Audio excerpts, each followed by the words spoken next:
Évangile de Jésus-Christ selon saint Luc. L'an 15 du règne de l'empereur Tibère, Ponce Pilate était gouverneur de la Judée. Hérode étant alors au pouvoir en Galilée, son frère Philippe dans le pays d'Ithurée et de Traconitide, Lysanias en Abilène. Les grands prêtres étaient Anne et Caïphe. La parole de Dieu fut adressée dans le désert à Jean, le fils de Zacharie. Il parcourut toute la région du Jourdain en proclamant un baptême de conversion pour le pardon des péchés. Comme il est écrit dans le livre des oracles d'Isaïe, le prophète, « Voix de celui qui crie dans le désert, préparez le chemin du Seigneur, rendez droit ses sentiers. Tout ravin sera comblé, toute montagne et colline seront abaissées. Les passagers tortueux deviendront droits, les chemins rocailleux seront aplanis, et tout être vivant verra le salut de Dieu. » Abonne-toi.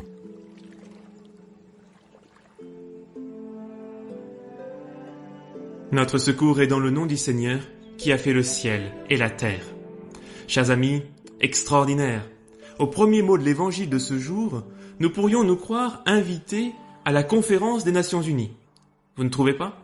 Saint Luc relate avec une telle précision qui sont les hommes politiques en poste et les provinces où ils exercent leur autorité, ainsi que les autorités religieuses de l'époque, que nous avons le pressentiment qu'il va nous annoncer une nouvelle officielle. Mais notre surprise est de taille.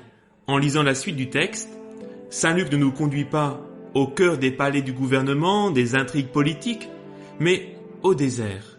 C'est là que la parole de Dieu va se révéler. La parole de Dieu fut adressée dans le désert à Jean, le fils de Zacharie. Ce n'est pas d'abord au cœur de nos organes politiques, dans les alcôves de la vie trépidante de nos cités, ou au championnat de la course au bien-être matériel, que la parole de Dieu va se faire entendre. Et ça, nous le savons bien. Il nous faut aller, nous dit l'Évangile, au désert. Vous souhaitez entendre la parole de Dieu ? Eh bien, ce n'est pas compliqué. Il faut aller au désert. Ce désert de nos vies peut être ce lieu où tout nous semble aride, au cœur même de nos pauvretés, de nos souffrances. Ce désert de nos vies peut être aussi ces lieux où le Seigneur nous convoque pour le temps d'un cœur à cœur avec lui, dans le silence, quand j'ai enfin appuyé sur le bouton off de mon téléphone, de mon ordinateur ou de je ne sais quel appareil. Bref, là où le Seigneur peut me parler cœur à cœur. Car aujourd'hui encore, Dieu s'adresse à moi dans ce lieu où je vais pouvoir écouter, recevoir sa parole. Le silence est nécessaire. C'est la seule et unique condition si je veux entendre la parole du Seigneur. Saint Jean de la Croix, à cette phrase, le Père Céleste a dit une seule parole, c'est son Fils. Il l'a dit éternellement et dans un éternel silence. C'est dans le silence de l'âme qu'elle se fait entendre. La parole de ce dimanche nous invite également à préparer les chemins du Seigneur. Il nous faut donc nous poser la question, quel chemin allons-nous préparer au Seigneur ? Évidemment, si le Seigneur vient, il n'est pas ici question de lui construire une belle autoroute, ni de lui préparer une navette spatiale pour aller visiter l'univers.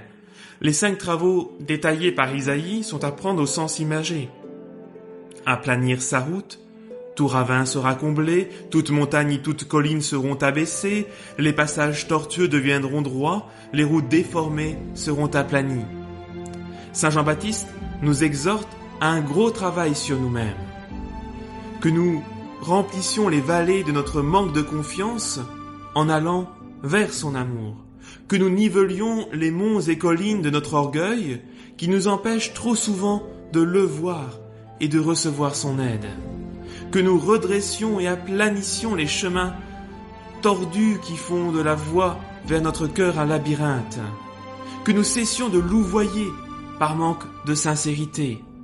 Aujourd'hui, l'Esprit Saint, à travers les lectures de ce jour, nous mobilise pour tracer un chemin de clarté, de droiture, de justice, pour préparer la venue du Seigneur.